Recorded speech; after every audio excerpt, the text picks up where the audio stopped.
Okay, I'll tell you all what happened in the 1970s to ruin everything. So I got tagged in that video by a few people, and it's really just a guy going through a bunch of charts that demonstrate economic indicators over time, and around the year 1970, they start to split in a very dramatic way that generally isn't great for, people. So to understand what happened, we need to set the stage. It's the height of the Cold War. The United States is in the middle of the Vietnam War, which is really just a hot proxy war for the Cold War. This is proving to be really expensive. The United States is accruing a lot of debt to fight this war because wars cost a lot of money. Also been spending astronomical amounts of money in Cold War defense spending, building nukes and cruise missiles and jet planes and all kinds of crap that were also really expensive. On top of this, the Civil Rights Act had been passed, so new people were getting new opportunities in the economy, and some of LBJ's Great Society economic policy had ended up being pretty successful, and the economy grew by almost 5%. On top of all of this, the economy is becoming much more global and interconnected. You now have jet planes that can get you across the ocean in hours, and global telecommunications and satellites. And there's developing countries that are now starting to industrialize and offering products to this global market. So now you as citizens have more money to spend and more places to spend it than ever before with this expanding international trade. And they start doing that. They're buying Japanese cars and technology and British boomer pop and whatever overpriced unreliable crap Germany was probably selling at the time. This all would have been fine, except it wasn't because of the Bretton Woods system. Side note, this is the system that most people associate with the gold standard. When you hear people complaining about all of our problems are because the US got rid of the gold standard in the 1970s, this is what they're talking about,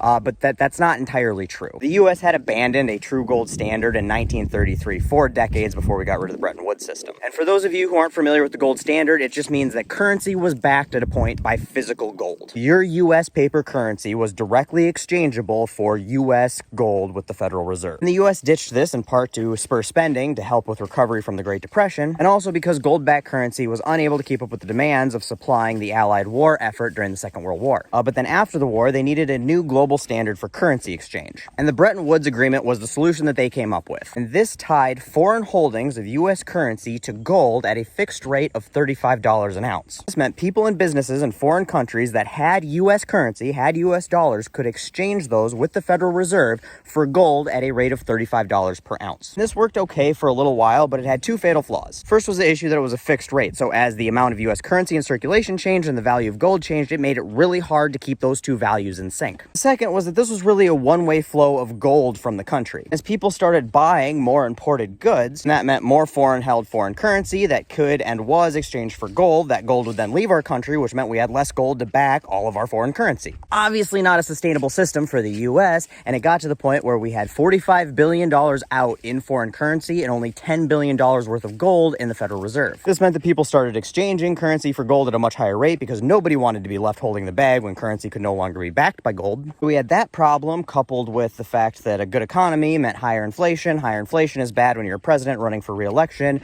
So Nixon came up with some solutions, we'll say. Some of these solutions would eventually become known as Nixon shock. Nixon's first solution was the obvious first step for any free market loving conservative. He just stopped the free market from doing free market things. He literally just told every business and every employee that they could not change prices or wages on anything until after his re-election. Not joking. 90-day price and wage freeze on the entire country. This, like pretty much every other conservative economic policy, was disastrous. This idiot was literally over here like, well, if I just tell everybody that they can't get paid anymore and prices can't go up, then inflation will stop, right? Except that only works if we would have had a planned economy, and we don't, so it didn't work because businesses could not adjust prices to react to demand, up or down. It stagnates the labor force because now people can't get promotions and raises and do different jobs because they're not going to get paid more for it. But the thing that had the biggest impact, both immediate and lasting, was he was just like, you know that whole Bretton Woods system thing that we agreed to after the Second World War? Yeah, we're just not gonna do that anymore. We're just not gonna exchange that for gold anymore, cause we don't want to. Our money's gonna be make-believe now, and you're gonna play make-believe with us, or you're gonna go broke. And they did. They didn't really have a choice. I mean, the US is the biggest economic power on the planet, and they had $45 billion worth of our currency that if they didn't play along would be worthless. This was going to happen in some form or fashion eventually, because obviously the Bretton Woods system was no longer sustainable. However, going about it that way was not great. He also imposed a 4-month universal 10% import tariff, which also made inflation worse because it hurt supply. But the Bretton Woods thing is really one of two things that led us to where we are today. First, this instantly devalued the US dollar. dollar by close to half, I think 42%, which obviously made inflation worse. This made the economy very unstable, which put us into a recession. You know how people always blame Carter for the economy and stagflation? Yet that was Nixon's fault. All those high interest rates that Carter put in place in the late 70s was to fix Nixon's fuck-ups. We did not deserve Carter. He was a good president with good policy that was working, and you all replaced him with fucking Reagan. So thanks for that. Anyway, back to the story. Now, being a fiat currency, this allowed the Federal Reserve, which is a private bank, by the way, sort of the more or less unchecked ability to adjust interest rates and print money to affect the global economy. This made the US dollar in and of itself a commodity of sorts. It also gave wealthy people and corporations the ability to influence the supply and value of our currency, which made it easier for them to start hoarding it. When it comes to fiat currency, it's a lot of complicated shit that I struggle to understand, let alone eloquently explain. But suffice it to say that giant diversion in economic factors that we're all dealing with today can pretty easily be tied back to us abandoning the Bretton Woods system between 1971 and 1973. The second big factor I mentioned earlier is that Nixon opened trade relations with China in 1972. See, basically since the late 1940s, the US and China have never had a great relationship. They became communist, and we kind of embargoed them. We wouldn't trade with them. But now it's the Vietnam War. The Chinese are supplying the North Vietnamese with a bunch of weapons to fight the South Vietnamese and the US. So Nixon's bright fucking plan was he went to China and he's like, hey guys, we'll open up trade with you guys again